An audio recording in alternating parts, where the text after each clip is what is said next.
Hello everyone, thank you for tuning in to another chapter of Books and Brown Liquor. It's your girl Tanya, and today's video is my book review of Penpal by, what's his name?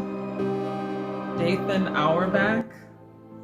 Okay, so this book, I hear a lot of people recommend this book and they say, sorry, incoming call, I'll call her back. Anyway, this book, a lot of people say is very creepy. And I think, I agree.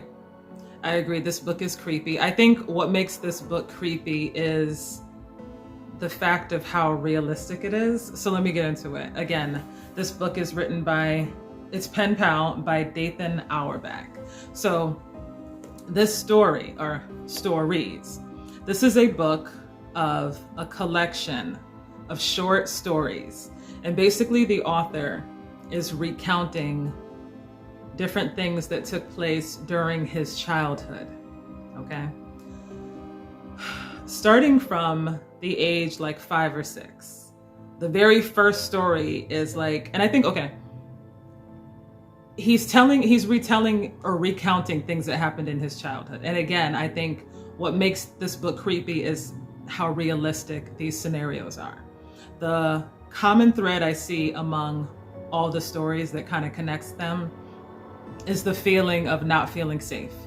Even if you are at home in your bed and you know your mom is in the next room, he does not feel safe. And this is not over sensationalized like a horror movie or like a serial killer documentary, anything like that. But the common thread is not feeling safe in your own home. The feeling of being watched. Not just outside your home, but the feeling that you don't feel safe in your own room, in your own bed at night. So he recounts these different stories throughout his childhood, starting at like age 5 or 6. The first story is like, and I'm not gonna go into too much detail, but the first story, you know how like when you're a kid, and I think all small children go through that phase where you don't wanna sleep in your own room at night. I went through that because of Freddy Krueger, Nightmare on Elm Street. So we've all been there. There's a monster in the closet. There's a monster under the bed. You've made a big fuss. Even maybe your mom might let you sleep with her and then everything is good and resolved. Problem solved. The thing here is going back to the very first story. He has this creepy event happen where like he wakes up outside. And that's all I'm gonna say about that. But like imagine you go to bed at night, cool. And then you wake up and you're outside. You don't know how you got there. You don't have any recollection of anyone. So that, it starts there. That's just the beginning. I'm not gonna say anything else because I think it's better if you go in not knowing. But like I said, the common thread is the feeling of not feeling safe in your home. The feeling that someone or something or whatever is watching you. And it knows your every move. So going into mommy's room in the middle of the night after having a bad dream, that's not gonna cut it. You still don't feel safe. And what really, really, really makes this creepy is the fact that most of us, we know there's no monsters under the bed. We know there's no monster in the closet. But when you're a kid and your suspicions are confirmed, that's a whole nother level of fear. Right? Yeah. So sleeping in mommy's bed didn't make the big bad guy go away, so to speak. So I'm not going to say too much about the details of the book because like I said, it's different stories from his childhood. And these things are very realistic, you know?